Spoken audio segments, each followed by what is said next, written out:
2014 সালে কেন্দ্রে মোদী সরকার গঠনের পর থেকে মহিলাদের সশক্তিকরণের জন্য একাধিক প্রকল্প হাতে নিয়েছেন প্রধানমন্ত্রী নরেন্দ্র মোদী। মাতৃপুষ্টি যোজনা থেকে শুরু করে বেটি বাঁচাও বেটি পড়াও, সুকন্যা সমৃদ্ধি যোজনা, লাখপতি দিদি স্কিম, মহিলা সম্মান সেভিংস অ্যাকাউন্ট এবং 33% রিজার্ভেশনের মতো বহু প্রকল্প হাতে নিয়েছেন প্রধানমন্ত্রী নরেন্দ্র মোদী। নারীদের সশক্তিকরণে প্রধানমন্ত্রী গৃহীত সেই সমস্ত প্রকল্পগুলির কথা রাজ্যের প্রতিটি জনগণের কাছে পৌঁছে দিতে স্বসহায়ক দলের মহিলাদের উদ্যোগে আগরতলা বইমেলায় শক্তি স্বরূপা নামক একটি স্টলের উদ্বোধন করা হয় শনিবার। এদিন প্রদেশ মহিলা মোর্চার সভানেত্রী মিমি মজুমদারের হাত ধরে এই স্টলটির উদ্বোধন হয়। সাথে উপস্থিত ছিলেন বিশিষ্ট সমাজসেবী তথা প্রদেশ বিজেপির সাধারণ সম্পাদক বিপিন দেববর্মা সহ প্রদেশ মহিলা মোর্চার অন্যান্য সদস্য ও স্বসহায়ক দলের মহিলারা। এদিন সংবাদ মাধ্যমের মুখোমুখি হয়ে প্রদেশ মহিলা মোর্চার সভানেত্রী মিমি মজুমদার বলেন, মহিলাদের সশক্তিকরণের লক্ষ্যে প্রতিনিয়তই কোনো না কোনো প্রকল্প ঘোষণা করে চলেছেন প্রধানমন্ত্রী নরেন্দ্র মোদী, কিন্তু বেশিরভাগ মহিলারাই সেই সমস্ত প্রকল্পগুলি সম্পর্কে অবগত নন, যার ফলে তারা সেই সমস্ত প্রকল্পগুলির সুবিধা থেকে বঞ্চিত হচ্ছেন। তাই কোনো মহিলা যেন সরকারি সুযোগ সুবিধা থেকে বঞ্চিত না হন, তার জন্য স্বসহায়ক দলের মহিলাদের উদ্যোগে এই স্টলটি খোলা হয়। এই স্টল থেকে লিফলেটের মাধ্যমে বইমেলায় আগত সকলকে মহিলা সশক্তিকরণের প্রধানমন্ত্রীর গৃহীত বিভিন্ন পরিকল্পনার বিষয়ে অবগত করা হবে। বিশেষ একটা পদক্ষেপ রয়েছে, তো এটাই আমরা মোদিজির যে প্রকল্পগুলো আছে মহিলাদেরকে এম্পাওয়ার করার নিয়ে, সেই প্রকল্পগুলোই আমরা জনগণের হাতে পৌঁছে দিতে চাইছি।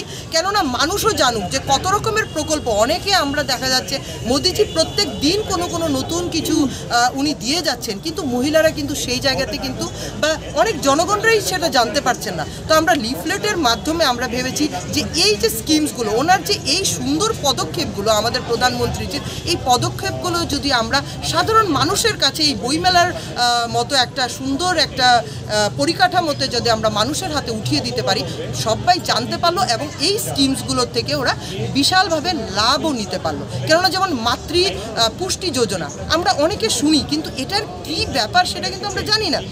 কিন্তু দেখা যাচ্ছে যে প্রত্যেকটা যে প্রেগনেন্ট মাদার, মানে ডে 1 থেকে শুরু করে ওর প্রেগনেন্সি পর্যন্ত, যখন till the delivery of the child, সে কিন্তু কোনো না কোনোভাবে এই যে প্রধানমন্ত্রীর যে মাতৃপোষণ যোজনার থেকে কিন্তু উনি কিন্তু বিশালভাবে অনেক কিছু পাচ্ছেন, যেটা আগে আমরা কখনো দেখিনি। এটা কিন্তু প্রত্যেকটা জিনিস কিন্তু মোদিজি's visions and modiji's ideas to upgrade women, to upgrade women in our society, because in our society women from cultural means ancient times we have seen যে মহিলাদের একটা বিশেষ জায়গা ছিল আমাদের সমাজে, এবং ওইটাকেই এম্পাওয়ার করার নিয়ে কিন্তু মোদিজির ভিশন। তো আমি চাইবো যে আপনাদের সোশ্যাল মিডিয়ার মাধ্যমেও প্রত্যেকটি জনগণ এই মোদিজির স্কিমস সম্বন্ধে জানুক। উনি যে মহিলাদেরকে এম্পাওয়ার করার নিয়ে, মহিলাদেরকে স্বনির্ভর করা নিয়ে, আমাদের এখানে অনেক দিদিরা আছেন যারা দেখবেন যে মহিলারা এসএইচজি গ্রুপ, যারা নিজেদের মাধ্যমে, আমাদের কিছু দিদি আছে যারা নিজেরা ইন্ডিভিজুয়ালি প্রফিট করছেন নিয়ার অ্যাবাউট 30,000 পার মান্থ। তো সেটা কার ধরনের হয়েছে? সেটা নিশ্চয়ই আমাদের প্রধানমন্ত্রীজির চিন্তাধারার জন্য হয়েছে। তো সেই জন্যই আজকে আমরা মানুষকে যেন এই জাগরণটা দিতে পারি, এর জন্যই আমাদের স্টলটা। আমি চাইবো আপনাদের সোশ্যাল মিডিয়ার মাধ্যমে সবাই আমন্ত্রিত রইল। আর আমরা 2 দিনের জন্য বসেছি, আজকে স্যাটারডে অ্যান্ড সানডে, মানে আজকে 11 এবং 12 তারিখের জন্য আমরা এখানে আছি। তো সবাই নিশ্চয়ই আমাদের স্টল ভিজিট করবেন, এবং আমরা চাইবো